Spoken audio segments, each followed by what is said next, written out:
Authority again for an answer and update. The on-ramp from Washington Parkway was resurfaced. Council President DeSena inquired into the stop sign project initiated in early fall of 2025. Most of the locations have had the signs installed. However, a pause in the project occurred due to the beginning of leaf season and the ordering of more signs and posts. The project will pick up again once leaf season is concluded and the weather allows for it. In the meantime, the Police Department Traffic Unit is inspecting the recent installations for proper placement and compliance with the manual for uniform traffic control. The traffic unit is also conducting a review of additional intersections that need a stop sign. An example of one of those locations is the intersection of northbound Beach Street at Cypress. And that concludes my report. Thank you, Council President. Thank you, Mr. DiCarlo. General public comment, limit to 5 minutes. Motion to open the public comment period. Do I have a motion? So moved. Second. All in favor? Aye. Would anybody like to come up? Mr. Janos, you have your hand up.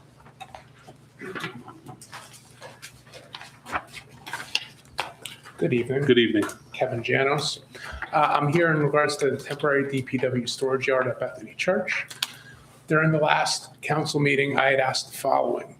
How is a new driveway and fence installed at Bethany before a final council vote and before a lease was signed? How was the work authorized? This question was not answered. The council introduced and passed ordinance number 2525 to authorize the lease agreement with Bethany Church. However, before that ordinance was passed and before any lease was signed, a capital expenditure of nearly $60,000 was made on private property. The breakdown of costs that you provided were fence, $18,000, wind screening, $3,500, rear access driveway, $38,000. So that's a total of $59,500. Can you please clarify for the community the process by which this nearly $60,000 expenditure was approved and completed? Mr. DiCarlo, would you be able to? Sure, sir. I don't mind answering it. I do respectfully disagree that question was not answered. I believe I did so in its entirety. I'm happy to tell you again. In early October, a unanimous resolution was passed authorizing the lease of the property for Bethany. It was determined relatively soon after that procedurally it needed to go to an ordinance. I had every expectation for the ordinance to pass based on the on the resolution passing. As I explained during the meeting, that the driveway and fence was needed for the lease of Bethany. The lease of Bethany was not required in order to do those improvements. So as we can see, the prolonging of that ordinance, we're not going to commence the lease until January 1st. If I didn't do this before the weather, we certainly would not have been able to make those site improvements in order to be ready to commence with the lease. The money for that was properly funded. There was open session discussions and ordinances were passed appropriating the money for that driveway, for the fence, and for the wind screening. Those expenditures, they're not against ordinance 2525? Do you have a list of the ordinances that? I believe it was ordinance 2522. It's like auxiliary improvements for DPW. Okay. So I might have that number. I might have that ordinance number wrong, sir. Just you know. Okay. I mean, I guess my main question is the expenditure was done before everything was passed. So what would have happened if it didn't pass in the last council session? I don't know. I mean, I understand where you're coming from, but like I said, I had every expectation in the world that that ordinance was going to pass and that the lease agreement would be valid. And I made a decision based on the appropriately funded capital ordinance to make those improvements while it was still weather permitted. Okay, I mean, I'm definitely going to formally request, written authorizations of all the expenditures against this. If you have it now or at a future date, I would definitely want to. I think the community deserves to see. I think you're going to have to Oprah that, Mr. Janos. Okay. So you have to submit an Oprah form for that. So what I can tell you. You can't make a request. Oh, I'm sorry, I didn't mean to I'm interrupt sorry. you. If you go to our website, on the website, if you scroll down to the bottom, you'll see several, I guess, pictures of current and past capital projects. If you click on the new DPW construction, you're going to see a recently created expense and funding source Excel spreadsheet. Oh, that's It'll Mr. tell- Ullman's requested sheet? Yeah. Okay. That'll tell you all the capital ordinances and funding sources for those improvements and the cost. Okay, I mean, I'll definitely open it myself. You know, I know from, I'm not gonna go by social media, but I know a citizen did do that and, you know, found things against other ordinances. And I guess that's what I'm trying to get at. As a citizen, I just don't understand why everything wouldn't be under one ordinance. Like you have a capital expenditure, you have all of these monthly lease payments. Why wouldn't it all go against one ordinance? And why wouldn't it all be voted on? So I started here in August of '22, and from what I understand, this new building was torn down well before that, and the funding sources for new building were initiated well before that as well. So along the way, different ordinances were funded to get the DPW building constructed. However, for whatever reasons, it just took longer than it was expected to get these done. So the long and short of it is, if you go onto our website, you will see all the different ordinances to fund it. So it's out. And you know, again, politely, I can't be held responsible for any misinformation that might be placed on social media Sure. unless it's put by myself. Sure. I guess, you know, for those ordinances, especially if it was against that line item, you know, that's borough property. This is private property. So I guess I would also question if in fact money was used on an ordinance for borough-funded property. To me, that would be a big difference versus what was spent on private property at Bethany. So the ordinance specifically lists making improvements on other properties due to the construction of the DPW building. And you can see that when you see the ordinance, when you read through it. Okay, well, I guess I will open that and take it from there. Most of it, sir, you won't even have to operate. It's all there. just on our website under the government pull down, drop down, and or on the bottom of the website. Okay, thank you very much. Thank you, Yeah, Mr. Dillon. excuse me, Go ahead, Mr. I would just say that, you know, I am a proponent of clearing up our old ordinances. We have ordinances on our books going back, you know, 5, 10, probably even more. And I have asked on numerous occasions, why are we using these ordinance for X, Y, and Z? And many of the open balances, the residual balances, and in some cases, you know, it's not insignificant money, were recently rededicated to the DPW effort. So, you know, I feel that when we look at the multiple funding ordinances, you know, it's the nature of how money comes together for these types of projects.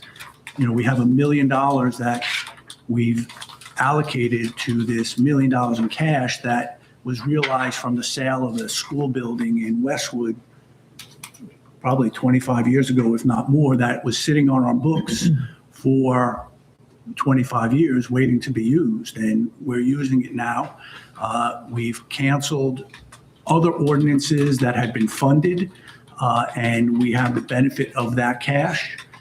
So, you know, I do appreciate your questions, especially about making improvements when the lease hasn't been signed. But from a ordinance perspective, you know, this really cleaned up quite a bit of noise in my opinion, on the ledger with these old ordinances. So I think it's actually a good thing. And when you look at the table that Mr. DeCarlo refers to, you'll see that there's this consolidation that was done, you know, earlier in the fall for that.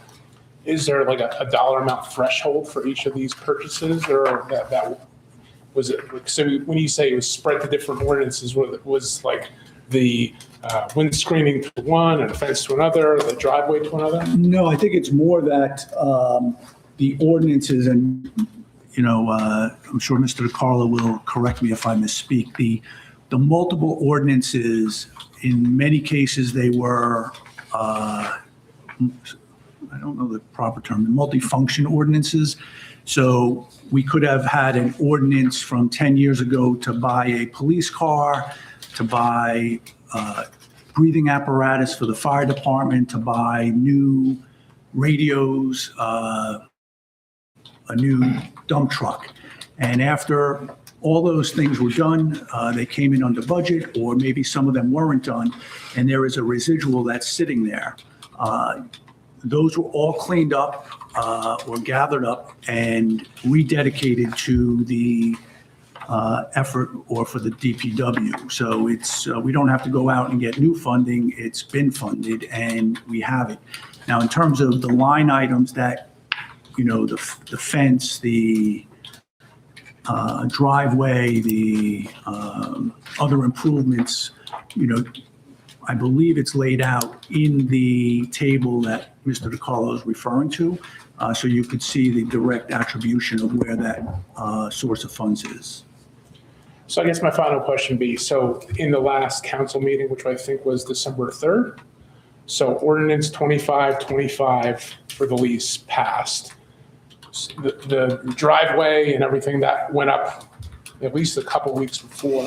So at what point do you have a date of when that expenditure was authorized? And I'm not sure, I live a block away. I'm not sure when it was installed. Do you have a date of when it was authorized and when it was installed? Yes, I don't remember them off the top of my head. I don't like throwing stuff out unless I'm accurate, but the table that Mr. Ullman is speaking of has the ordinances that it's associated, the expense, how much was encumbered, how much was finally paid for.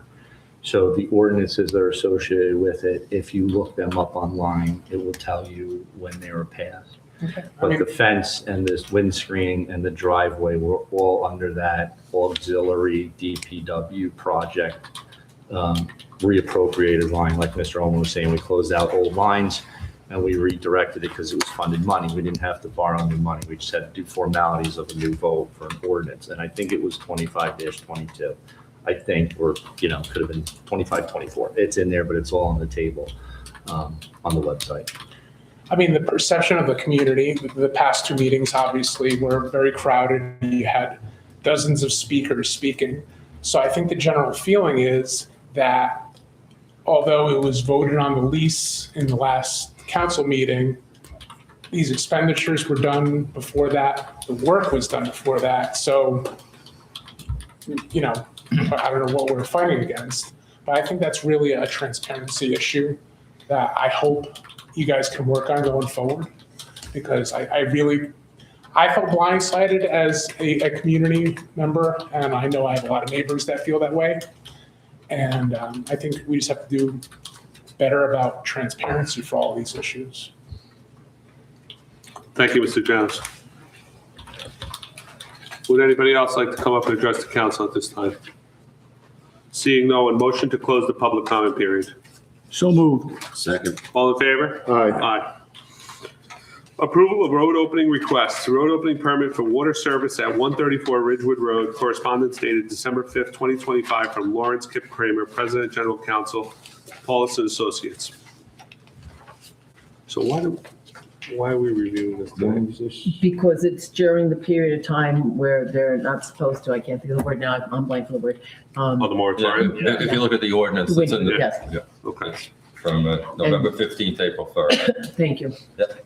And the only way that he can do this is by the council listening to the request and granting approval that way.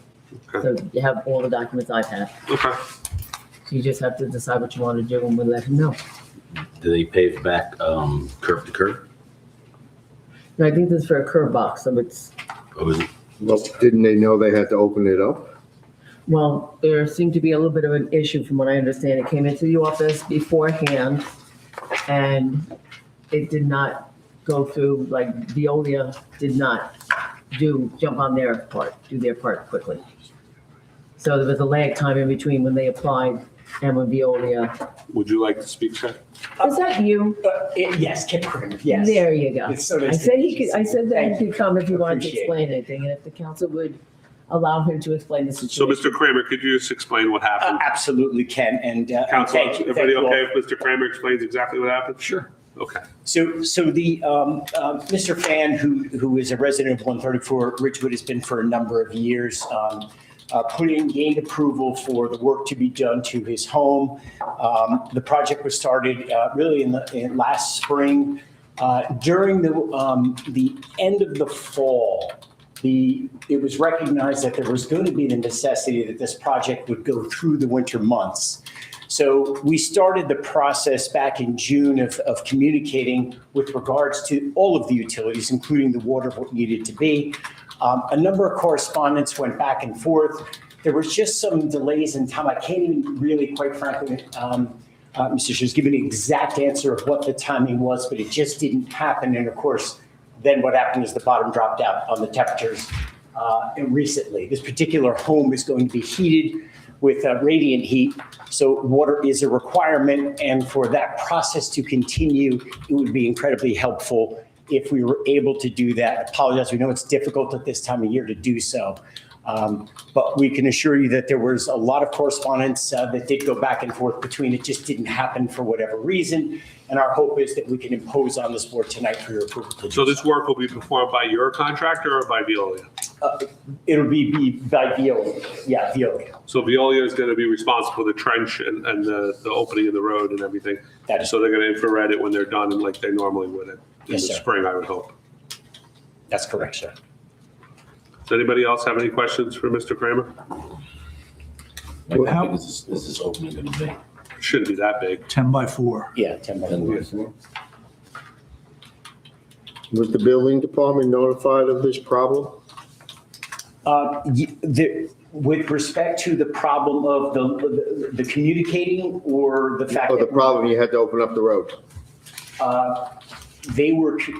we communicated directly with the building department, which is what put us in touch with Mr.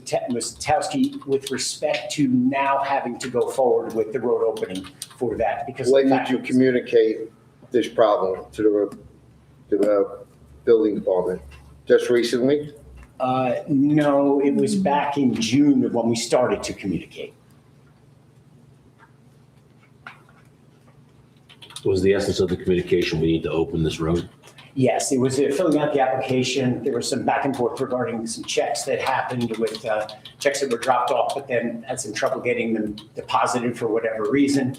And then, quite frankly, you know, from that standpoint, an honest answer is it just because the weather had been so mild, it wasn't that big of an issue. But then suddenly the temperatures dropped very quickly.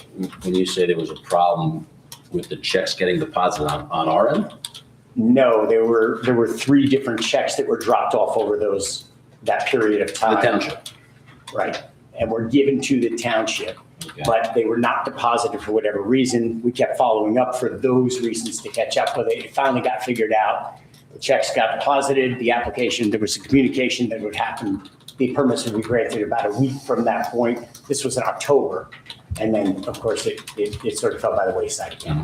That concerns me if we have a problem depositing checks. Mr. DiCarlo, are you aware of such an issue at Town No, Hall? I mean, I can certainly follow up. I'd be very surprised because, you know, the building department's well aware of our requirement to deposit checks in 48 hours, but Okay, because that concerns me not only for this issue. If there's a problem, I'd like to be aware of if there's, you know, something going forward with that department.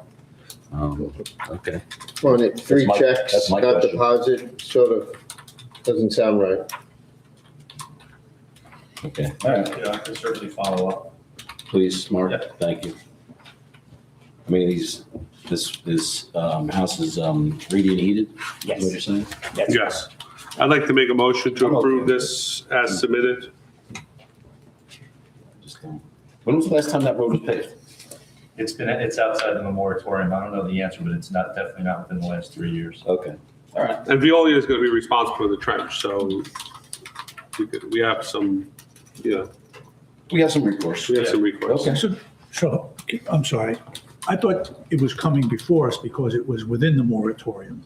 No, the road itself, like you can't open up a new road within 3 years of it being paved, I believe our Oh, that's ordinance the says. moratorium, right, but this is But this because is the it's. winter month Yes. moratorium we have in township also. We have a It's in the winter month. You're not supposed to If open this it was 2 for. months ago, you wouldn't have even known about Exactly. So I'd make a motion to approve it. Would anybody I'll second it? second that motion. All in favor? Aye. Aye. Ms. Velez? Aye.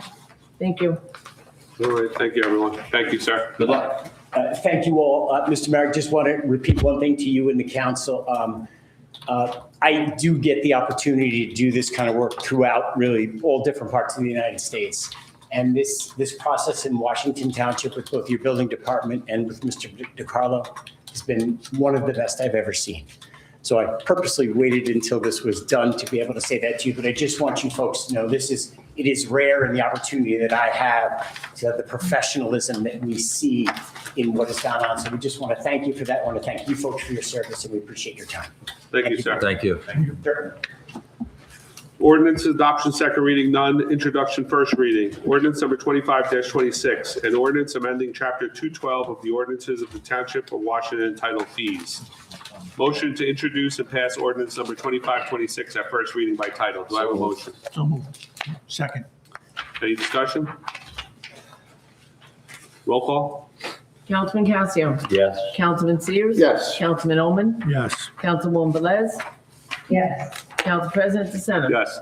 Resolution number 25-360, authorize publication of ordinance number 25-26 and schedule a public hearing. Do I have a motion? So move. Second. Roll call?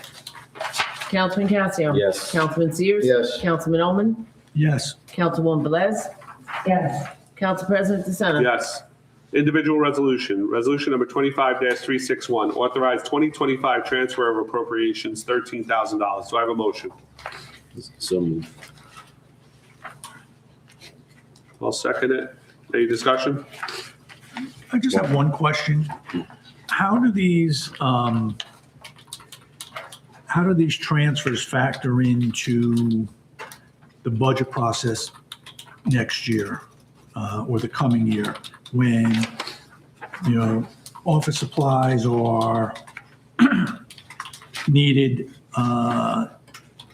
in the clerk's office? There were less money spent in these other lines, financial appraisal services and the LoSAP program. So how does that work its way into the budget process? If we do a run rate or do we do bottoms up? I believe I understand what you're saying. So it was actually initiated for these two fire cabinets for budgetary requests for next year. And in order to reduce the budget for Bless you. next year, I thought we could purchase them this year out of, some of the money that wasn't spent. Where are these fire cabinets going, Mr. DeCarlo? This is in the clerk's office. I'm going to go to my office and move downstairs to hold all the minute books, because that is the history. And they right now are in. That we're sure that the floor can hold this fireproof cabinet up on that second floor?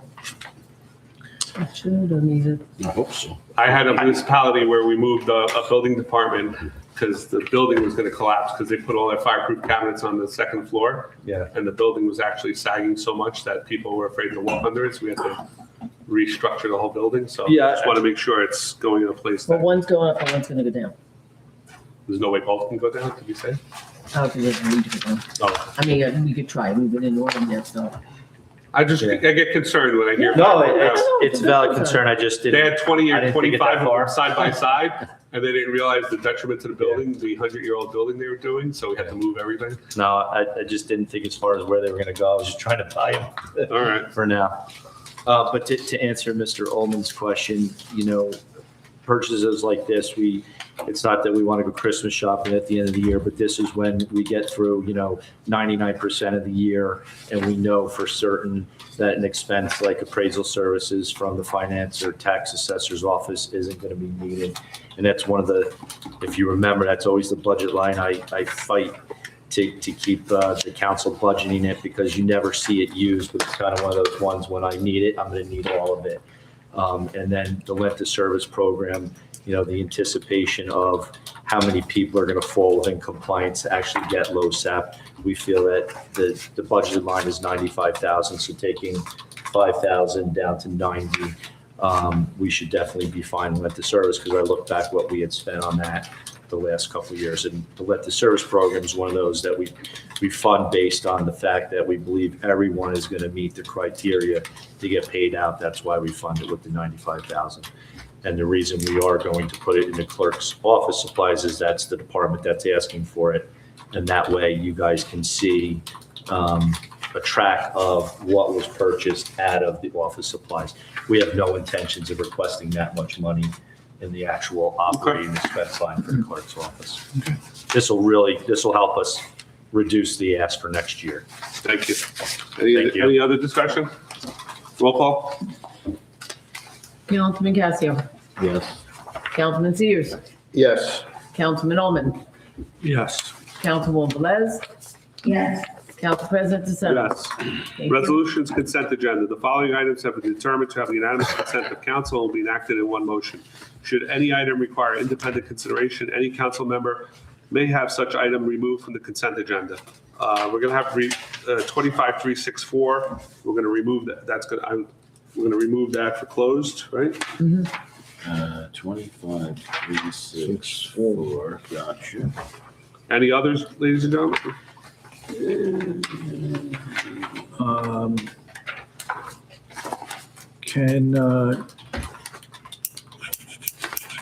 No, that's fine. We're good? Resolution number 25-362, certification of the 2024 audit. Resolution number 25-342, approve the 2026 towing services. Resolution number 25-363, authorize refund of engineering escrow and cash performance guarantees for various projects as listed in the total amount of not to exceed $21,214. Resolution number 25-365, authorize renewal of shared service agreement for vehicle maintenance and repair by and between the Borough of Paramus and Township of Washington for a year of 2026. Resolution number 25-366, authorize shared service agreement for vehicle maintenance and repair by and between the Borough of Hillsdale and Township of Washington for the year 2026. Resolution number 25-367, authorize execution of amendment to the shared service agreement between Saddle River and the Township of Washington for shared service agreement for court. Motion to approve consent agenda resolutions as presented. Do I have a motion? So moved. Second. Roll call? Councilman Casio. Yes. Councilman Sears, Yes. Councilman Ullman, Yes. Councilwoman Velez, Yes. Council President DeSena. Yes. Adjournment to conference agenda. Do I have a motion? So moved. What about We're going to do that in close. closed? Okay. Anybody second it? To adjourn to conference? Second. All in favor? Aye. Next meeting of the Township Council will be on Monday, January 5th, 2026, and die meeting 2026 reorganization meeting beginning at 7 p.m. Sign up for Nixle. Text 07676 to 888777, key code TWP Bergen. Thank you, everyone. Okay. Moving over to conference agenda, Building Department. The Mayor and Mr. DeCarlo. Yes, thank you, Council President. I'm going to be a little vague, and you'll see why in my explanation. But into the building department, because it involves a personal matter and a personnel issue, there is an expected that one of the individuals working in the building department will be out. They've been out since the beginning of the month, and they may be out a little bit into January. Therefore, leaving only one employee to do the work of scheduling inspections and issuing of permits and certificates of occupancy and such. So what I was proposing is the accounting will ultimately be correct, but I would like to offer the one individual working in the building department extra hours to make up the work that's getting left behind by the individual that's out for the month. What we would do is that individual works 35 hours. They would have the opportunity to work 5 hours at straight time, which is 29.75. Individual that's out schedules all the inspections and does most of the issuing of the permits. The funding source, ultimately, we will over encumber the appropriate salary line for that individual. However, the funding will come from the building department special project. If you Why remember, not the line item that that person would be paid from? because the salary lines are exact. So if someone makes like $42,311.13, that's what we put in the line. So ultimately, what I'm asking you for is I'll come to you in January requesting a transfer from the building department special project line and transfer it into the person's appropriate salary line. So you will see the accounting correct as to how much they made, but there's not enough money in that person's salary line because it's essentially down to the penny. Believe really, it's like down to the penny. The line that Yeah, I but want, that person's off the whole month, they're not getting paid, correct? they are getting paid. Again, I'm more than willing to discuss how I can offline. Okay. Yeah, that person getting offline. So just to remind the council where it's coming from, you had given me 5,000, wishful thinking, 5,000 to do that building department special project. We were able to get it done without using very many work hours, and I have a balance of 3,600. I'm not expecting all of that 3,600 to be used by this individual because we have, Christmas and the holidays coming up. But it will give me the ability to offer them a few hours overtime, most likely on a Saturday or Sunday, to come in off hours and catch up on the work that's left behind from that. And this person has the knowledge and ability to do this work? Yes, it's the only other person that has Okay, the all knowledge. right. and ability. And is this person exempt or non-exempt? They are not exempt from getting overtime if I understand the question. I mean, like, can they earn overtime? Yes. Yes, but they have to work, they only work 35 hours, so they wouldn't be privy to overtime until they exceed 40. So the first 5 hours would be at a rate of $29.75, which is their hourly rate right now in the job they do, which is the technical assistant. And the overtime rate, if it exceeds 5 hours in a week, which again, it may, I'm not really counting on it, but I don't want to tell the council it's not going to happen. Any hours over 40 in one work week would be $44.63. And again, it's essential because it's the residents, the residents things will fall behind.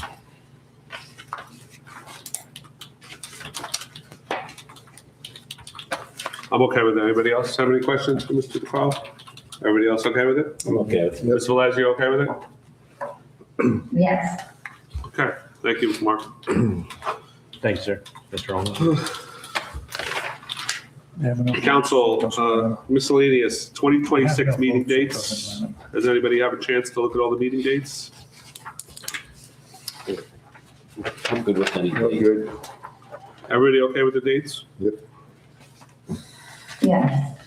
All right, we're good with the dates, Ms. Witkowski. Thank you very much. We'll move on that. Usage of meeting room at the Firehouse Seniors. So, I'm sorry, we don't have, the township doesn't have a holiday on the 19th of Martin Luther January? King? Nope, no, it's not a nope, not record. recognized here. Do we want to move it to the 20th or we can't because somebody else has the room? Last year we left it on Monday, right? We We were here. We were here on the 19th. Yes. I know, I thought there was discussion about not having it on that day, but I'm okay with leaving it at that day. Is everybody else okay or everybody wants to move it? I'm fine with it. Mr. Cassidy, you okay with it? Yeah, I'm fine with it. Ms. Velez, you okay with it? No. Yes, it's fine. Mike, you all right if we have it that day or are you really no, opposed I to having mean, it that I mean, day? I prefer not to, but if there's consensus, then Okay. So next thing on the miscellaneous agenda is usage of the meeting room at the firehouse for the seniors. I got emails and phone calls. I know Mr. DeCarlo and I spoke and a decision was made by the administration to move the senior meetings to the firehouse because of the ongoing construction at Town Hall. And I know a bunch of the fire personnel and I haven't spoken to anybody from the ambulance corps, but fire personnel is a little concerned about this with the seniors parking in the lot and pulling in and out of the lot. and the seniors being there walking possibly when a truck is going out or when the men and women are arriving.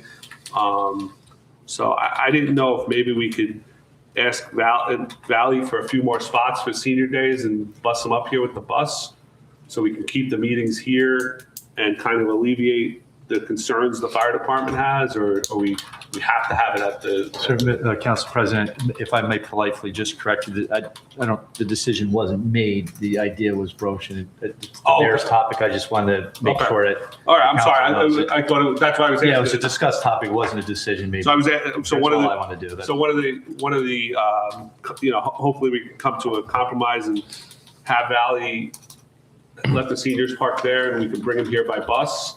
Or let the certain seniors that need to come here and can't come by bus, and we could keep the meeting here to alleviate some of the possible concerns that the fire department has that were relayed to a bunch of the council.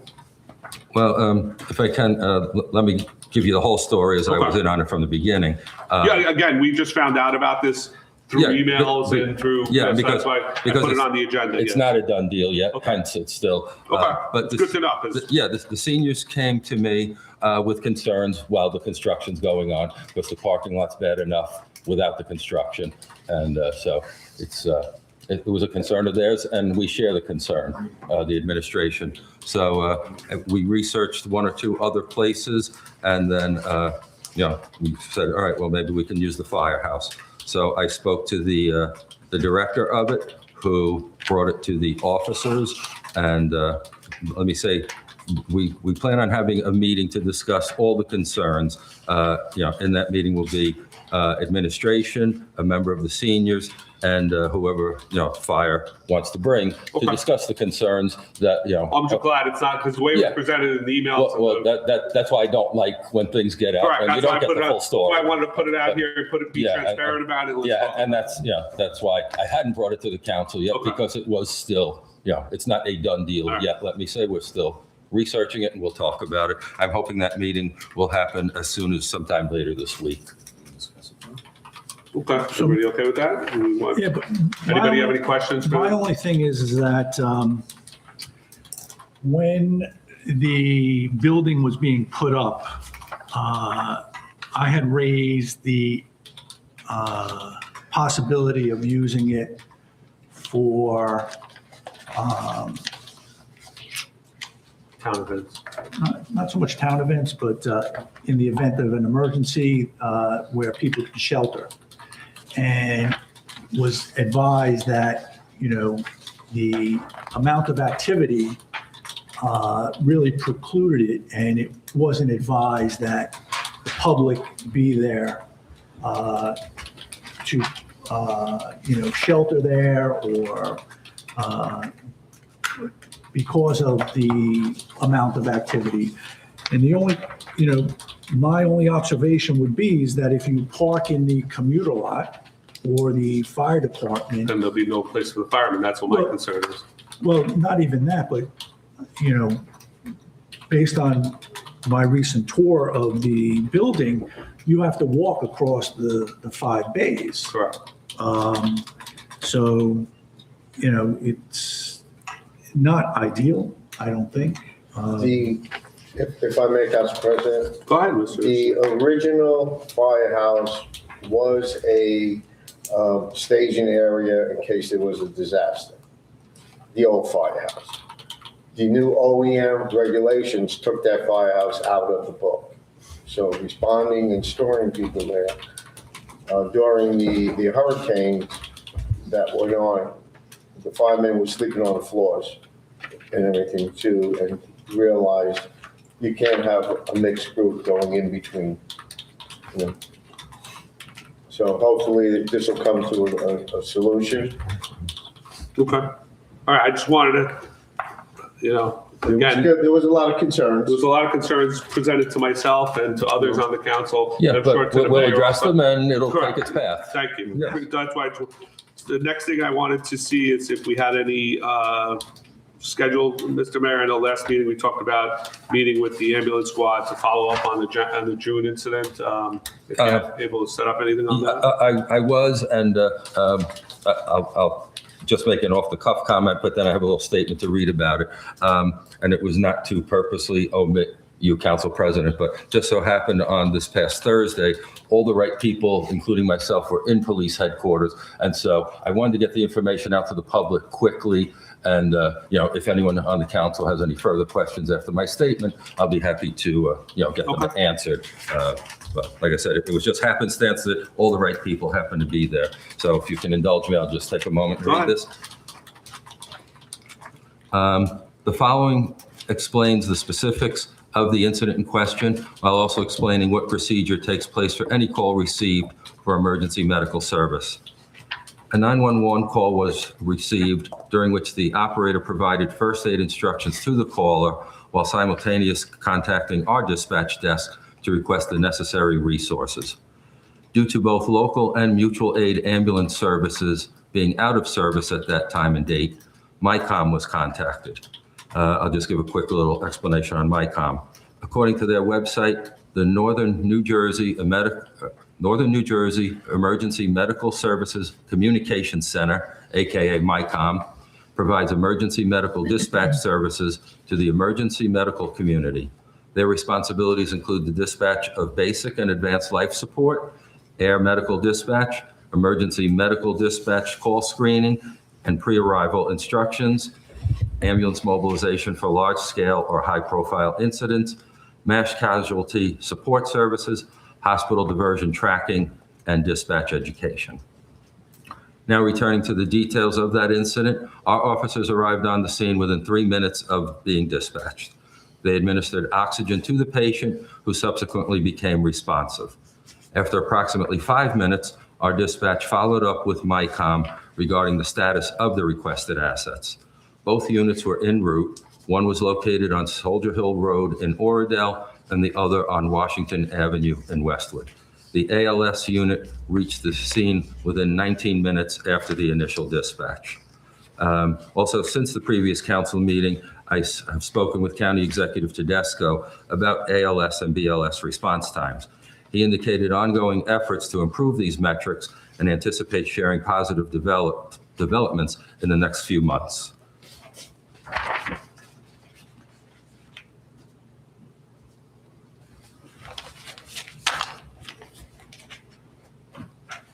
So, basically, if I had to kind of summarize that, it's a matter of resources, where they're placed, and if you happen to call at a busy time, it's very unfortunate what happens, it seems, but that's all I can say about it. I'm not here to place blame or anything. It was just a fact. Nobody's placing blame. Yeah, it was just a fact finding. It's just that, Yes. the parents have reached out to both you and I, both personally, and And the police chief also. and the police. Yes, we had Mhm. we had the child signed up with the police, so they know Right. when that house calls and all that. And I Right. appreciate all Mr.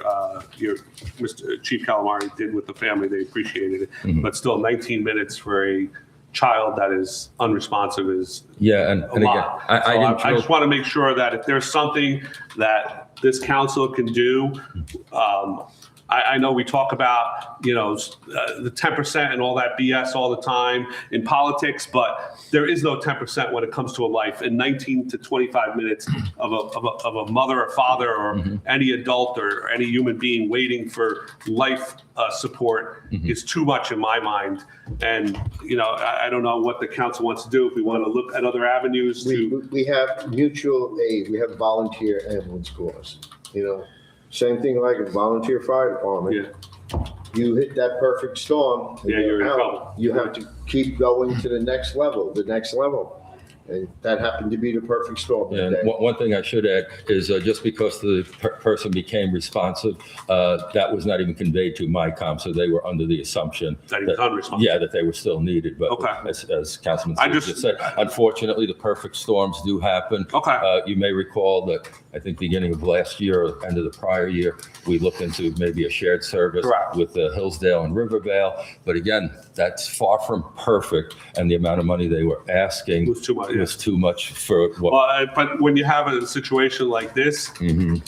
I tend to think money is Yeah, and nobody's going to complain about Yeah, an extra well, $20 in their tax bill that's to exactly- have it, and that's why I want to make sure we're entertaining all the avenues Well, we can. That's exactly what I said to the county exec also. I said, people don't like when their tax is going up, but for something like this, they will certainly understand, even if it's a county tax as opposed to, and he's very optimistic. He didn't go into detail, but he's like, I'm very They optimistic. bought 50 that- ambulances for our reasons. Yeah. Let's hope for a good reason. Yes, yeah. Thank you. But, so, Mike, I appreciate your comments, but there is ultimately, there's a cap on this, because we could put,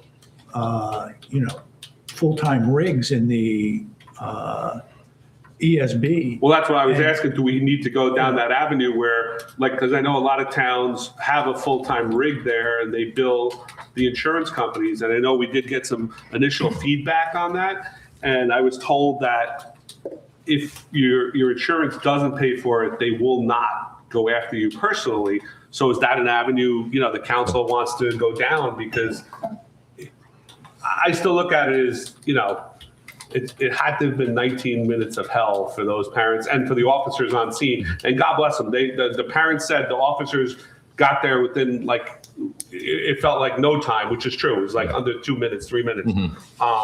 But And again, they were thrilled that, when the police got there and did the oxygen, the Right. child became responsive. And again, just to say one other thing, the county exec even said to me, because I said to him, do we do something local? He said, please don't throw money at this. I think what I'm going to have to announce is that good that, don't throw money at a local level just yet. okay. So do we know what is the escalation process? I mean, is it first to go to the Washington Township Volunteer Ambulance? It's to go to them or one of the other local partners if they are in service. So them or is it Triborough? Is that- No, Triborough is further up north, but I forget if ours even has a name these days or not, but Okay, yes. so that would be Hillsdale and Westwood? I'd rather not misspeak. I don't know, Mike. So one of the local volunteer, Yeah, and that's first then, if they're in service and if they are not on a call already. okay. And then it rolls over to the county. To this MyCom system. So the county is part of MyCom. Yes, the county ambulances are part of MyCom. And MyCom then takes over and dispatches. Yeah, they work All of with them. either the hospital units and or the county units.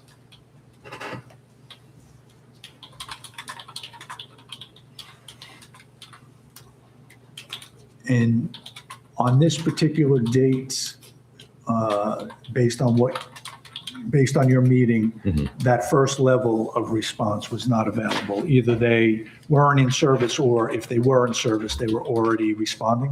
No, we checked. No one was in service of the locals. Okay.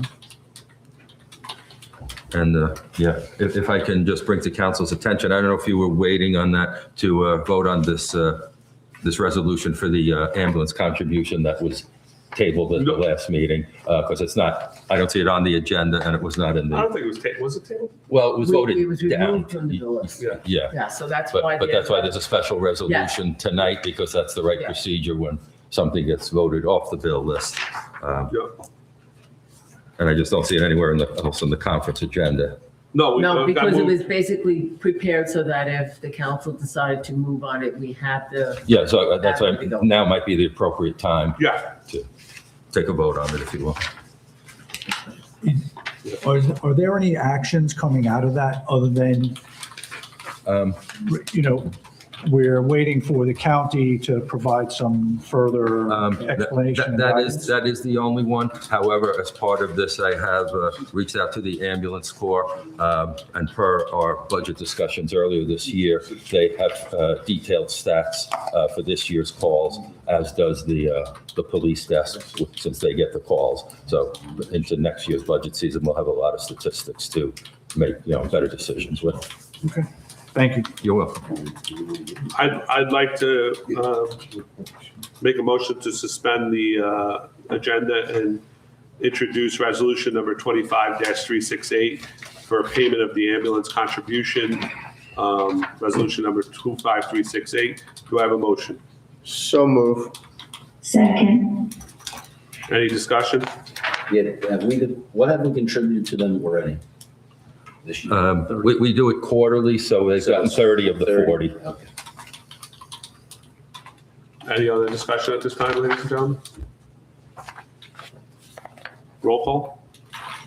Councilman, excuse me, Councilman Casio, Yes. Councilman Ullman, Yes. sorry, Councilman Sears, Yes. and Councilwoman Velez, Yes. and then Council President DeSena. Yes, thank you.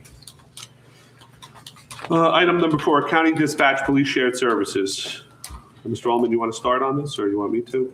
I just wanted to raise the topic again of county dispatch. I think over the course of this year, it's come up in passing 2 or 3 times, but I think it's worth putting on the agenda and, having a serious discussion on utilizing the county for dispatch, for full dispatching. So that's why I've added it. And, if there's I'd like to receive a Agreement? proposal on it to at least see what the costs are and what the And their costs. services. And their service, yeah. Is it possible, Mr. Mayor, to well, get a detailed proposal? It was brought up during the budget season this year, Correct. and the police did work on a list of things that would have to happen to outsource it. So seeing it on the agenda, I reached out to them. It had been, quite a few months since they put it together, so they will now look at it again, make sure it's still good, and we can bring it up in not, maybe not the reorg meeting, but subsequent meetings. So have we reached out to the county, you're saying to the county or to just our internal police department? Just our internal police department so far. I can certainly reach out to the county also and start a dialogue with them. I think in order for us to have any discussion on this, Yeah. I think we need to know what the costs are and what the services provided.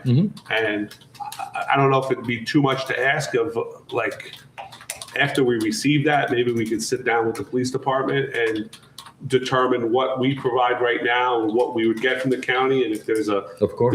there's a minus or a plus, so we could weigh all our I would also include the fire department and the ambulance corps, because some of the fire departments are getting dispatched out of the county, so they could bring more information on the quality and response that we're getting from the county, the fire department side, and the ambulance corps also.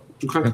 I also think, I don't know if we want to limit ourselves to county, because I don't think that's who we use for 911 at the moment. We use, Northwest Bergen. Northwest Bergen. Yeah. so, Yeah, I guess, could we get a proposal from both? I mean, Yeah, absolutely. Yeah. If we're going to go in, let's go in. Yeah. I mean, because if the numbers come back Yeah. that it's economical to leave it the way it is, or if there's, a value in, whatever we could do to the taxpayers, that's what we need to look at. Yeah, and again, I'll probably say this multiple times, but I think you all know it. It shouldn't just be a monetary decision, because No. there are certain intangibles that, having it on site, bring to the table also. So I just ask you all to keep that in mind as we're going through this process. Okay. And Mike, it has changed drastically since it was, conceived up at Mawa. I mean, their services have gotten better. I think that's one of the reasons that we didn't initially go with them, because they were still in growing pains. Yes. It was fairly new, yeah. We talked to Westwood about doing it together. It was the same thing. They had the same concerns, but it has improved dramatically over the last. I mean, Well, a lot of our surrounding we've been towns are fully researching this dispatched. for 10 years. But a lot of our surrounding towns and talking to other Yes. chiefs and officers of surrounding towns use the service and don't have an internal dispatch anymore. That's the only reason I'd just like to look at it and see what it could do. Yes, absolutely. Mr. Ullman, the ESB tour? yeah, so I have to apologize. I don't have a hard copy of what I wanted to speak about, and I can't get into my email. But basically, at my request, Mr. DiCarlo was kind enough to meet me one morning and take a tour of the emergency services building. A very detailed tour. We walked through all the bays, both on the ambulance and the fire side. We walked through all of the common areas, the offices, the meeting rooms. So I appreciate Mr. DiCarlo taking that time. There were a couple of things, or one thing that really stood out to me personally and was addressed immediately was the sheet wall Sheet pile wall. in the rear of the building, Steel. which, Mr. Conley says is okay, but requires regular monitoring, monthly monitoring. I guess my only question with that is, he recommended, I think that someone on the fire department do it? Yeah, but our engineer's going to do it. Okay. Yeah. Okay. But the reason I had added this, there were a few sort of less significant issues. There were some trees that were laying on top of the building. There were nests in some of the signage, the exterior signage. There was some damage within the building. So I wanted to review that or walk through that. But unfortunately. Would you mind sharing your, I have your list with me, Mr. Owen, if you want to read it off what you sent me. Oh, sure. I was going to ask him to Only share. because I with us have for the next answers, meeting. but I never tell them. So, okay. In addition to the steel retaining wall, there was a stone retaining wall that's adjacent to the Generator. fire department and commuter parking lot. It backs up 669 and 665 McKinley. That had some, it looked like visual issues. Yeah, it looks a little wavy. So, my concern is it's up only, I don't even know how many years, and it's already showing signs of possible I don't know if failure is the right word, but it's certainly showing signs of trouble. So I would ask that, that possibly be looked at.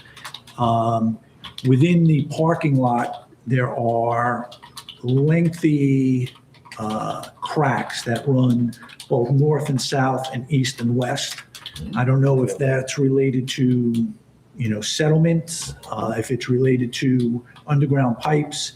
But to me, the parking lot shouldn't be cracking like that. So I don't know if Mr. DiCarlo has Wasn't the retaining wall and the cracks the only thing I don't have an answer to?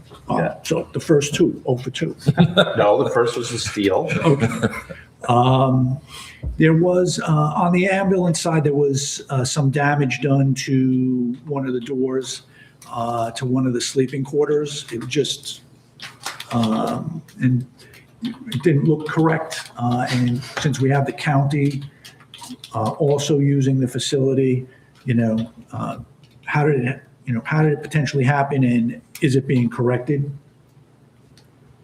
Yes, so it was not the county, it was one of the ambulance squads, and the story I got was that the individual actually became locked in the bunk room. So in order to get out, they had to kind of like knock out the handle, so it looks like the police got to it, like, a ram or something, but there's a hole in it. I spoke with the president, they are paying for it, it's not coming out of our budget, and they are repairing it, and they are getting quotes from different contractors to fix it. Okay, thank you. The other thing, similar to the steel retaining wall on the rear, within the building, there are a number of cracks that are visible on the first and second floor, and they appear, to my unprofessional eye, that they run along a similar line through the building. I don't know if that's normal. I mean, the building is 4 years old. So is that something we should be concerned about? Has Mr. Conley reviewed these, Mr.? So in September, well before the tour of Mr. Ullman, myself, the mayor, our uniform construction code official, I think a representative from the ambulance and a representative from the fire department did the exact same thing Mr. Ullman did. We went around the entire outside, the entire inside, and all those little, I guess I'll call them stress fractures, were shown. So they were showing you their sheetrock, and what they do is they follow, like if it's a cinder block, it doesn't go through the integrity of it doesn't affect the integrity of the cinder block. It follows like the concrete joints, the grout line. So, and then after Mr. Ullman, when I met with Mr. Connolly just last week, or maybe a week and a half ago about the steel, I showed him all to get a second opinion, and everybody agrees it's nothing that's infecting the integrity of the building, nothing that's a safety issue. It's essentially a cosmetic, but it is kind of where, if you've been in the building or if you can picture it, it's kind of where the ambulance is, the bay's end, and then upstairs. So I think it's kind of like where concrete was meeting wood. And again, I'm not a builder, but that's where some of the stretch fractures are in the hallway leading to the bunk rooms. Like there's like concrete floor, I think, that goes from plywood to concrete, if I'm using the right terms. So everything was viewed by the construction code official, then again by the architect, and they're all essentially saying it's like settling, indications, nothing to be concerned about. And then the last item was, again, there were trees that were overhanging or laying on the roof of the firehouse on the rear, as well as in the commuter lot in the far corner, adjacent to 680 Washington. There's a tree that, just looked a little overgrown, and, could those be elevated or trimmed back? And that was the items that I had asked follow up on of Mr. DiCarlo. So Downs Tree Service came and topped those trees with the branches that were hanging over towards our roof. It was completed more on the fire department side, and as we got down to the EMS side, the resident that's on McKinley became a little upset. I did speak with her. She just wanted to maintain, the aesthetics of her tree. So we kind of halted for a second. And then the tree that's kind of down by the commuter lot behind the fireman shed, that didn't get done yet. I think DPW probably will be able to get that. But most of the tree branches that were coming towards our building are done, maybe almost be done. But we're going to reconvene with that resident and kind of agree as to how we're going to do this. The nest and the emblem in the front, it's a closed back emblem. So the nest of the bird isn't going to get into any electrical or cause any type of fire. And the only other thing that you forgot was the fit test machine. You wanted to know if it was possibly an avenue for revenue. And the fire department reminded me it's not our fit test machine. I guess we utilize it with another town. Did you actually hear them? I thought we got a grant for that. Wasn't there? Currently, it's not ours. But they also told me if it was theirs, they wouldn't be looking to do that, only because they wouldn't want to assume the responsibility for other agencies. But I think, it might be a discussion you can have better during the budget season when they're all. But in other words, it was told to me that we kind of share that device and it's not ours to make the money off of. But even if it was, it's something, I'm not doing a great job of explaining why. But Potential liability. yeah, potential liability. And I think that was it. So that was everything. Thank you. Anything else, John? So on the Ladies? commuter retaining wall that you noticed was a problem, and I don't know if it was resolved, that the person that borders that wall put his leader and gutter straight back towards that wall. So when it rains and when it freezes, it's expanding that wall. Now, I know the code official told him he needed to cut that pipe back, but that could be some of the problem, that the water is still flowing in there and it's expanding. And also in the bay of 44, you notice that the floor is all cracked and peeling up again, that they put that special coating on the The floor. epoxy coating. Yeah, it's all broken up under the wheel. And then if you're looking out towards Pascack on the Bay of 44, right to the left, there's starting to be a sinking section right by the bay door. And you can see the pile of water always building up in that section there. Is that inside or outside? Inside. That's the first time I've heard of the pooling of water. When I was there with the architect, I tried to find the spots on the bay floor on the fire side. I think the fire engine tires were probably covering it, but they said. Well, yeah, it was covered because when you back the truck up. It was probably in the you see same spot. cracks. So, but they said that the contractor for that would be more than willing to come back. And I heard the contractor myself say that he would do it. What they explained is that if it's kind of like, I forget, I'm not going to even do it, but what he said made sense. But in other words, the contractor will come back. If it's not, the floor is not totally level and it just kind of peaks in one area, that's where it's going to, lose its integrity, and the rubbing from the tires of those big trucks is what's doing it. That's what was told to me. But regardless, he said that we can be able to get them back, and but we usually try and coordinate that like we did last time. It was in May, once it got warm enough for the trucks to be outside overnight. And politely, I don't think what Mr. Sears is describing is responsible for the integrity. We knew that leader was there. We worked it out with the homeowner, with the engineer, and where Mr. Ullman was talking about was closer to the generator, not over there. But when you look at it, most likely the wall settled a little bit, so it gives the appearance of being wavy. It's a very long run. But when I get a chance, I will speak with Mr. Yurkimic, because it was the engineers that dealt with the site, not the architect. But we can, maybe I'll get a little more information from Mr. Sears on the pooling of water, and we can look into that. Thank you. Mr. Ullman, you had the next item, number 6, director's conflict. I'm going to put somebody on next time. You ate your Wheaties again. So this was, I had raised it in one of my comments a few meetings ago.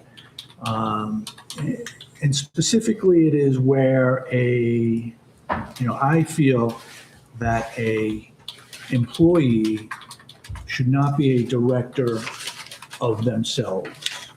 Basically, the employee is a director, and the department that they work within is under their directorship.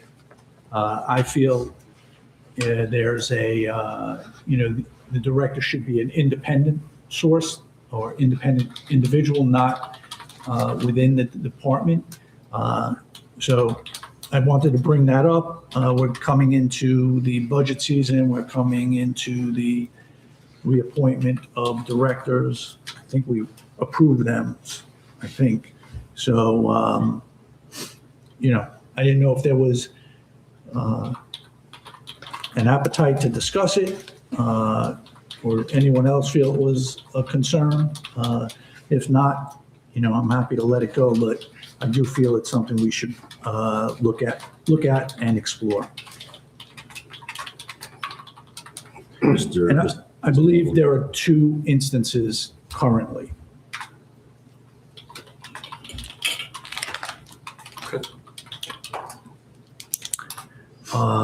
You had something, Mr. Cassio? Yeah, I was just going to agree with Mike. I know in the past we've had directors working in different areas that were employees of the town, and the director should be in charge of just directing, not an employee, so to speak, of the town. That's why they get a stipend of I don't know, what's up to $1,800 now? $1,750, I believe. Okay. No, I think it's 18. 18, Yeah, I think sorry. it's 18. So, again, there can be a conflict of interest if one is employed and a director, but I can understand, sometimes you can't get a director too.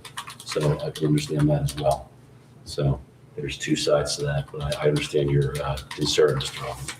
Yeah, and I would just say that I think we have another situation where we have an employee who's a director, but they're not directing themselves.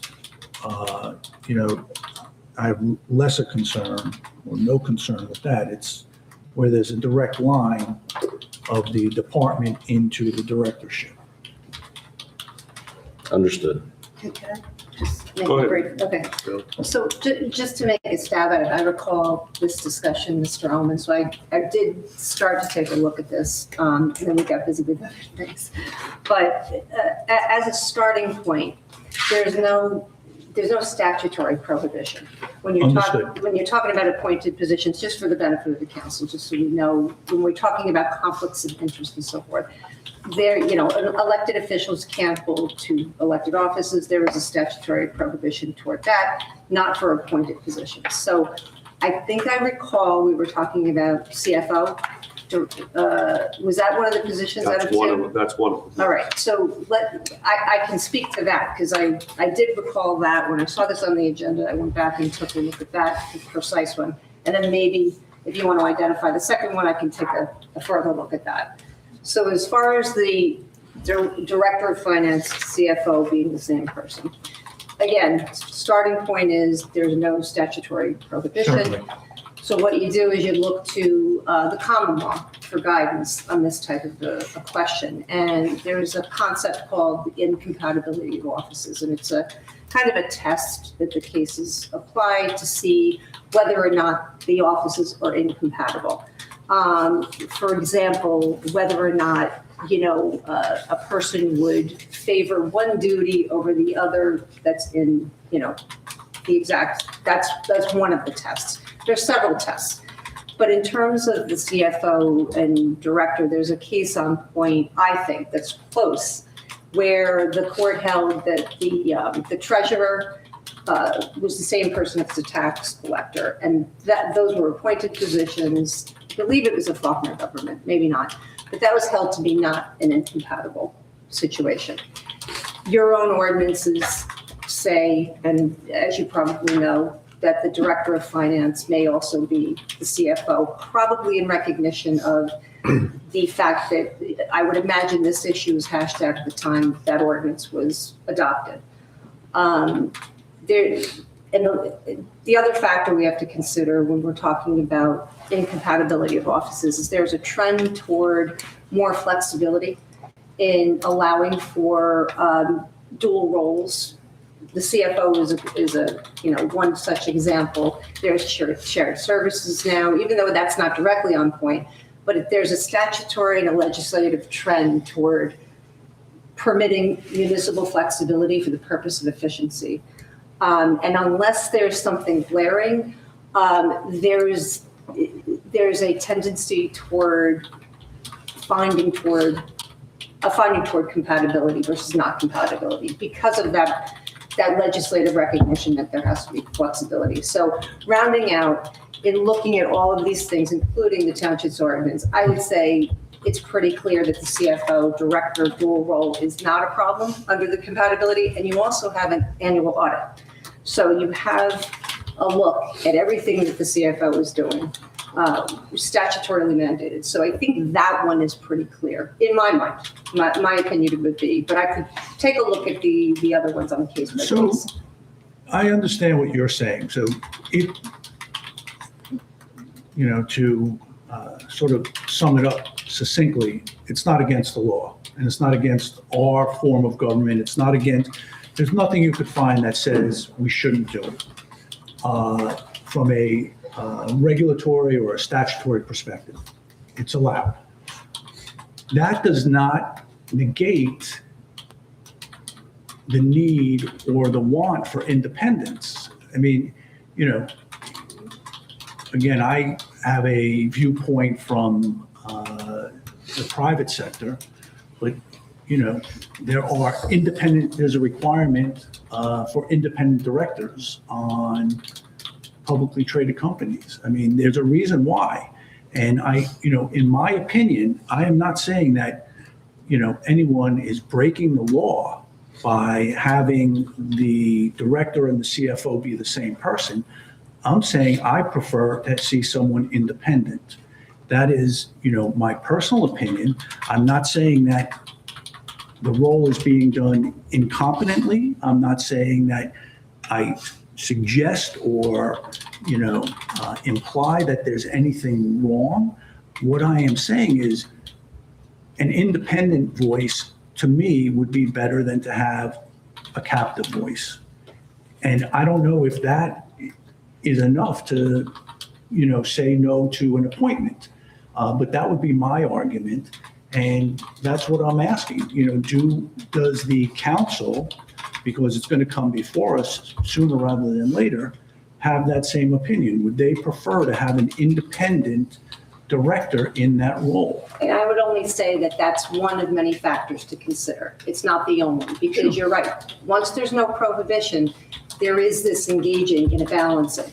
And there are many other factors that need to countervail. In the CFO director position, as I said, there's an auditor that goes through all of that. I think that one's pretty cut and clear, but that's of course, not my decision.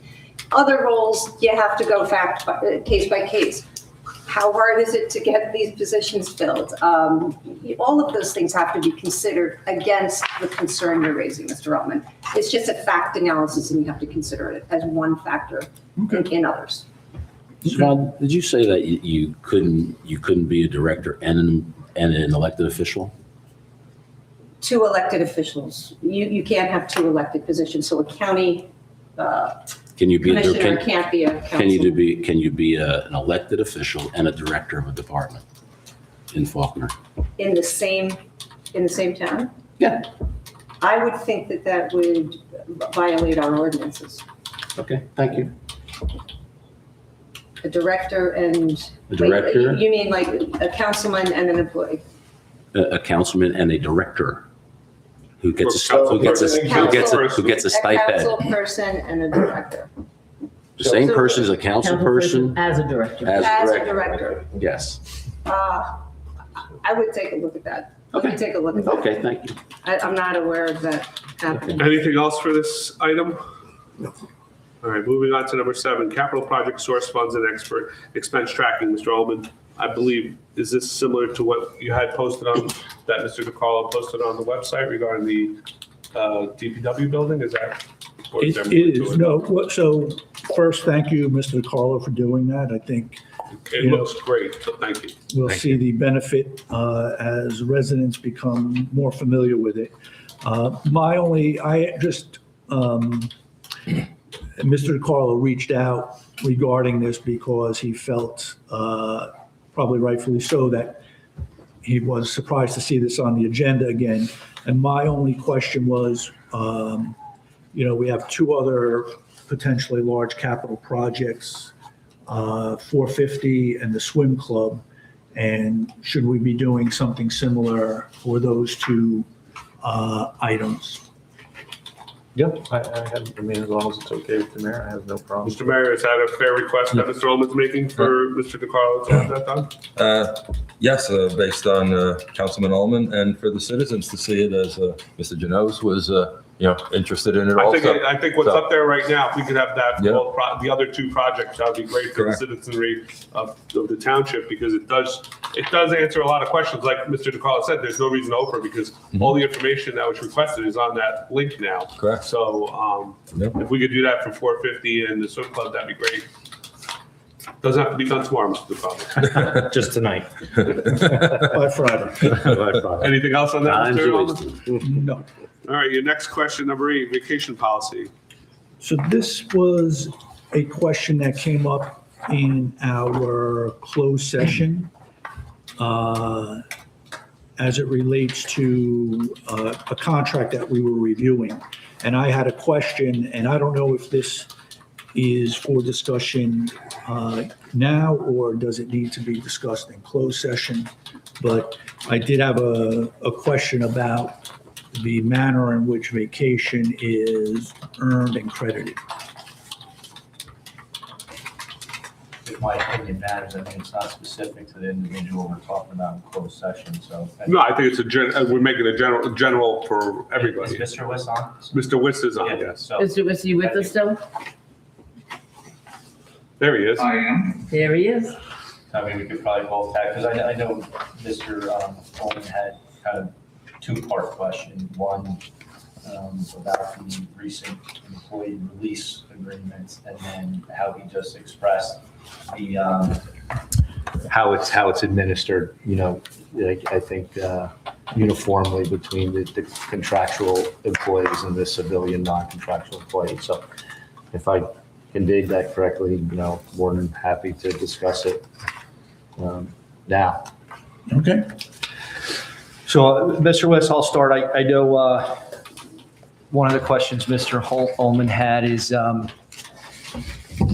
when we were talking about the recent employee agreements, and I imagine I can say the names, right, because it's in open, but the two police officers that were recently the employee release agreements. Mr. Ullman thought that it may have been explained, or maybe he interpreted it differently. But the way I understood it is, sir, is when we were talking about the recharging of accrual banks, time accrual banks for police officers, we had said starting January 1st, their time accrual banks are, they're full, they're recharged. My understanding of how we explain it is on January 1st, they're recharged and they have a value of X. Mr. Ullman, again, if I'm speaking incorrectly for you, just correct me. He felt that we were saying that value was then, I guess, payable immediately upon that officer, and that's not how I remembered explaining it. So I remember explaining it. There'll be a recharging of the time accruals January 1st. January 1st, those time accruals will have a value of X, but they don't get paid out for it. They could essentially sit at home, receiving full pay until all that time is expended, saying, it could bring them to April 1st, and then at that time they could retire. That's how I understood it. So then, Mr. Ullman, I think, was understanding as the recharging of the banks had a value of X, and they could trade that in for that value, say day 2 and retire. And that's not how I understood it. So I didn't, if I misrepresented that conversation with Mr. Ullman or how you felt, if you can correct it, and then see what Mr. West wanted to say. But that, and let me say, that is not what we do.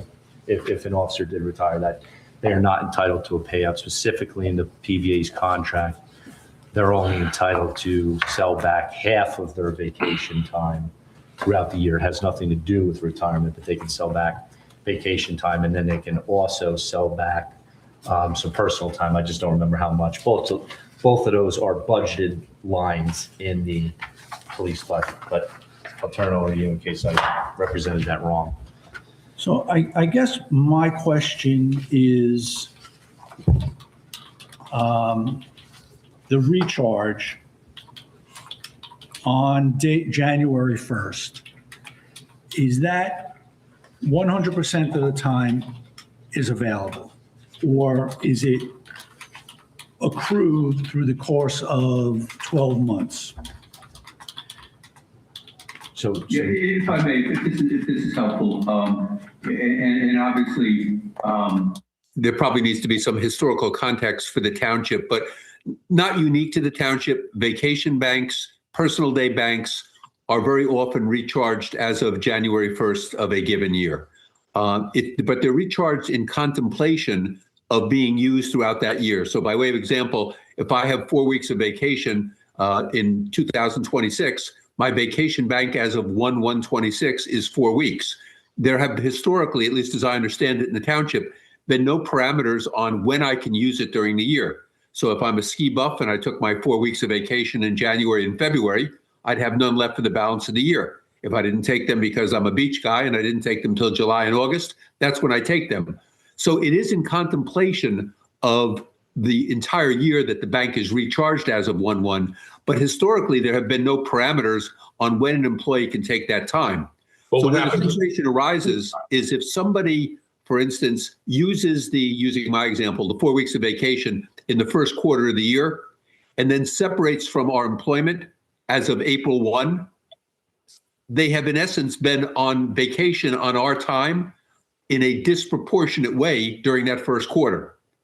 So in the context that Mark was just referring to, the two police contracts, the veiled and threat, excuse me if you use that word, but the veiled threat is that if I get to January 1 of the next year, I can essentially be on vacation using my vacation days, my personal days, during the first part of the year where the township is essentially paying me to be on vacation. And the quid pro quo that has been negotiated, if you will, for at least 2 of those contracts is for some cheaper price in a separation agreement, I will forego the recharging, that is the staying on into January of the ensuing year when essentially I'll be on vacation. So Mark's right. It is not a dollar trade-off, except we're permitted, by contract up to 50%, but there is a dollar value to not having somebody on vacation for the beginning of a new year, and maybe separating from an employment as of 12/31 at a cheaper value to the township. And that's why we had recommended, and I think the council was very smart in agreeing that in the most recent contract that we're doing, that we've added a proration clause, because it sort of undercuts the negotiating posture of those contracts that we did recently. So that basically you're only getting credit for the amount of time that you are there in the ensuing year, even though your bank was recharged as of 1/1. So like Mr. Wiss, if somebody was to retire on day 1 of quarter 2 and used, let's say they got 4 weeks of vacation, right? Right. So in theory, in quarter 1, you would accrue 1 week of vacation, but you took all 4 weeks of your vacation. Would we be entitled to a my understanding would we be entitled to a 3-week refund on on the separation agreement because we've overpaid them for the 3 quarters that they didn't work because they separated from us on the end of quarter 1? I'm just totally hypothetical. I'm not looking to go back, but I'm saying so we have an employee, right? He or she takes 4 weeks in January, let's just say, because they're a ski buff, like you said. On April 1st, they decide that they no longer want to be a township employee, and they sign a separation agreement with us. Would we have a right legally to say you owe us 3 weeks of vacation because technically you did not work for those 3 weeks of vacation and accrue it? Is that the way our contracts are written now? And I don't know if that's and I think that's why the proration. Yeah, that's why the proration clause, I think, becomes important, because the historic practice, because I don't think that there was anything ever written in any contracts or agreements heretofore. The problem was that there were no parameters on the ability to use the time in the manner that you talked about. And I don't think that anyone ever bird dogged anyone on a proration.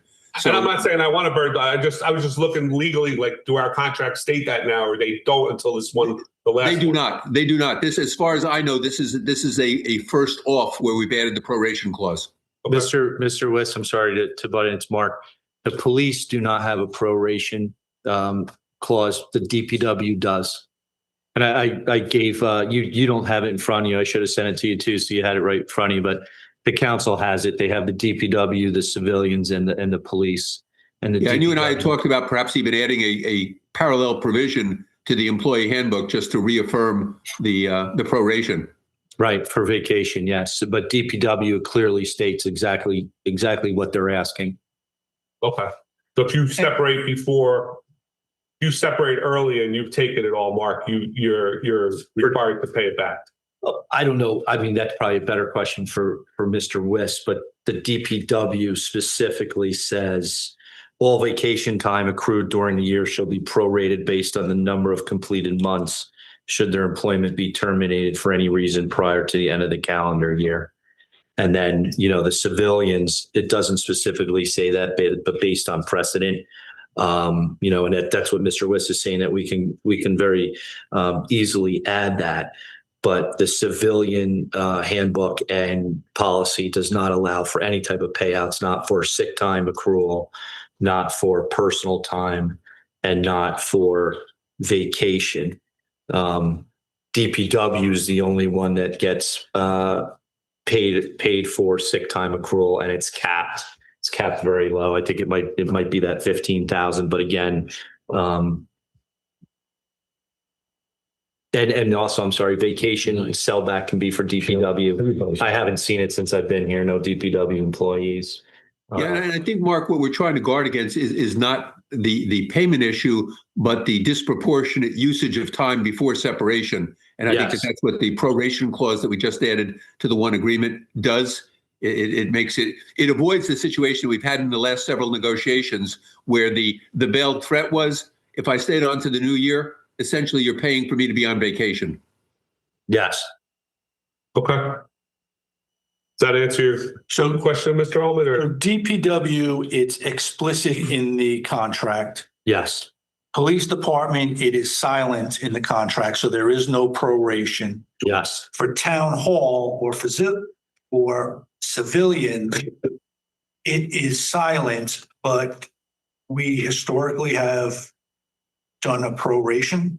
Well, I can say that not in jest, but since I've been here, that circumstance hasn't happened. The only two civilians that have retired since I've been here have been DPW, so contract covered them, and it's been at the end of the year. I haven't had anybody, leave early. Yeah. Well, actually, it was a permanent part-time person. It was a clerk in the shared time between the court and the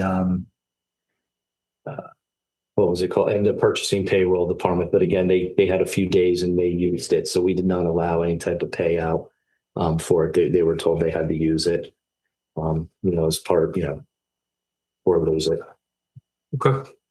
So there's pretty much Just almost because it's on the handbook, 100%. it would be an easy enough provision to add. Yeah. I mean, again, we have it in one. It's silent in another, it's silent in a third, but we feel that there's, I guess, prior precedent for civilians. I mean, is it worth documenting? I mean, the language for the DPW sounds pretty good to me. If you're a full-time employee and front load your vacation and leave mid-year, You always have your vacation back. do you, claw back that? I mean, I know I can. I have I'm allowed 5 weeks or 4 or 5 weeks, but I accrue that through the course of the year. I could take it, my manager allows me to take, 2 weeks in February, for instance, if I wanted, but if I left when I came back, if I, hit the lottery and came back and quit, they would claw back that money because it hasn't been earned. For me, that's really what I'm concerned about. We don't have that issue today in town hall. And, maybe if we document it, we won't have to worry about it in the future. And I think that is the very point. It would be easy enough to add a provision to our employee handbook to guard against the situation you just described. I think we've done it in the recent agreements, with the two police officers. But I think that it would make sense to add it to the handbook, and I think that it should be something that is part of the discussion in the next negotiation with the PBA. Okay. Anything else, Mr. Holman? That was it. Mr. Cassio, you had LEAP grants on here? Yeah, LEAP grants. When I went to the league, there were some grants out there that I want to make sure that we have availability to. The LEAP grant is Local Efficiency Achievement Program. Mm-hmm. And what that does, that helps us if we want to go into a shared service. There's a couple of different grants that go along with that. I'm sure Mark is probably aware of them.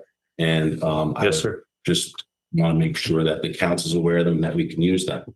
Because we especially talk about, the shared service with the county, with the ambulance and so the dispatch and, working with Paramus and Hillsdale. Westwood and everything, Hillsdale, and there's two types of grants. There's one's called the Challenge Grant, and those funds can be used to support a variety of costs related to investigating, developing, and pioneering a new shared service project with these other towns. And I can send you the form on that. There's also another one under the LEAP program called the Implementation Grant. There you go. Implementation Grant. There you go. Masopsky, right. The swap The thing. IMBRA. I finally figured it That's out. if you find The something that you swap can, there's something that you want to do, you can actually fund to implement it. Thank you. And then the last one, there's another one down here. What's it called? There's one for cybersecurity, which is big, obviously, these times. And then one for using the county coordination grant. You know, we coordinate something with the county, like the ambulance or, who knows, road crew or something like that. We can use it for that. I'll send that out to everyone by email, but I want to make sure that we're aware of it and that we're using it. Since there seems to be a significant amount of money that they're really pushing that we can use. So it's money that we get from basically the CVA and the state, for the township and other towns locally. Perfect. Let's take a look at that and, you know, save the taxpayers some dough. Recording in progress. Okay. Good. Well, I guess I wasn't recorded. Yeah, they don't care, Anything they else? don't care about me. Anything else, Mr. Gasko? Yeah, You have there- something, Mr. Collins? There was one other thing, and I was talking to Mr. Sears about it. You know that they have a carry, you know, concealed carry ordinance now, or open carry in the state. And their townships and boroughs are charging a particular fee. And I don't know, Mark, maybe you know more about it than I do. Most towns charge a $150 fee, and a $50 fee goes to the victims fund, I think, if there's an issue. And there's quite a few towns that are giving that $150 fee back. They're not charging it. And I think, you know, in order to start to go in line with those other towns, I'd like to have a resolution to put those monies back. Mark, can you is it find for? out? What's it for, sir? Do we charge? Carry? Carry fee. Carry For fee? the police department? I'm not sure if they do. I mean, I know the state police has a fee. I'm not sure if I we think have. Does it's- Township of the Washington township. charge a fee? Can we I look don't even know into if we it? have it. That's why I'm asking. Oh, You know, okay. if we do have one, I'll send you the information, Mark. Just take a look. But I don't Oh, think that's true. Is this an application fee or is it a fee? it's an application fee. Application fee. So it's a $200 fee. $50 goes to the state, I believe, for victims fund, and the other goes to the municipality for processing. Okay. So that's We my. see if we have it. I don't even know if we have it. I don't even know. I Take a look. I didn't see it on the books, but if we do, we should. I'll ask the chief. And, you know, we should definitely maybe file that resolution to give that money back, because it, you know, basically, it impairs people to apply for that particular permit. Thank you. So, Council President, if you didn't Yes, mind, Mr. Defoe. Mr. Wiss messaged me. Do you feel he will be necessary during the closed discussion for, The personnel for yes, police. the personnel for police? Can Did you you want him to just- stay on? Yeah, can you just stay on for a couple minutes? We'll let him go first, and then we'll do fair share housing after. Perfect. And then just to Okay. comment to Mr. Cassio, well aware of the leap. Nothing so far, unfortunately, well, I don't know if it's unfortunate that we can apply for it, but if we do any like studies of, you know, feasibility for shared Right. service agreement, we can certainly get into that. Right. And then I also was messaged by the attorney that was here for the road opening permit, and he's apologizing profusely and said the check issue was not with the township, rather with the water company. Okay, good. He said he's happy to send a letter to the No, clerk's that's office. fine. Tell him thank you. It's not so. I'll tell him thank you. All right, resolution, closed session, resolution number 25-369, Fair Share Housing and Personnel Police Department. The Township Council anticipates that an open session will be necessary. Motion to enter into closed session. You might want to add in that other resolution that we pulled, just No, we the easement. passed it already. The No, easement, the easement one. easement with Valley National Bank. The other one that we said we were going to do. in Oh, we're closed gonna do session, the so- easement with Valley Bank also. Yeah. Well, 25, resolution number 364. 25-364 is also in closed session. Authorize entry into a grant of temporary easement with Valley National Bank. Those three items. And the Township Council anticipates that an open session will be necessary. Motion to enter into closed session. so moved. Second. All in favor? Aye. We'll take a 5-minute break for Ricky to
Aye. Thank you, Daisy. All right, as soon as Ricky turns the cameras back on, we'll go and finish the meeting. Ricky's ready. Okay, Ricky's ready. All right, hold on, I gotta get myself ready here too. Give me a second. Superintendent, question. Of course. Two things we voted on now, right? Three things. Three. AJ, the easement.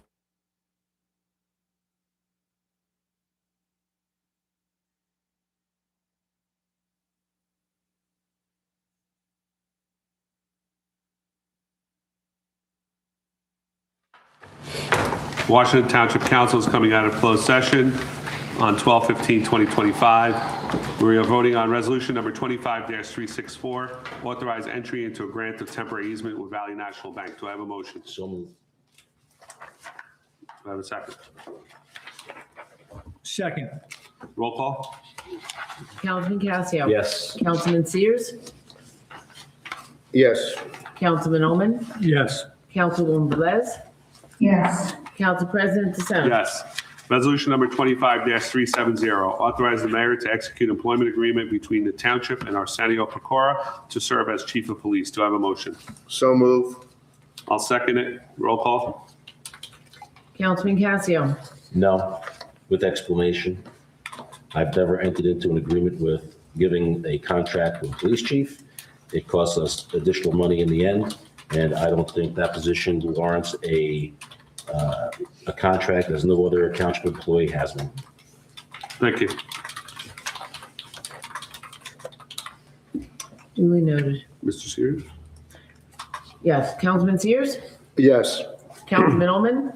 I'm going to vote no. I don't question Mr. Fecora's qualifications. The reason I am voting no is I don't believe that we should be extending an employment agreement to a civilian who is leaving the PBA and being, protected in a very similar manner, or having a contract that has many of the terms of the PBA contract. So I feel like they should not, similar to Dr. Casio, and therefore I am voting no. Thank you, Mr. Holman. Councilwoman Velez. Yes. And Council President DeSena. Yes. Resolution number 25-371, authorize entry into a mediation agreement with the Fair Share Housing Center. Do I have a motion? So move. I'll second. Roll call? Councilman Casio. Yes. Councilman Sears. Yes. Councilman Oman. Yes. Councilwoman Velez. Yes. Council President DeSena. Yes. Motion to adjourn. So move. Second. All in favor? Aye. Thank you, everyone. Have a good night. Have a Merry Christmas and a Happy Merry New Christmas, Year. Happy New Year, or whatever you celebrate. Happy holidays.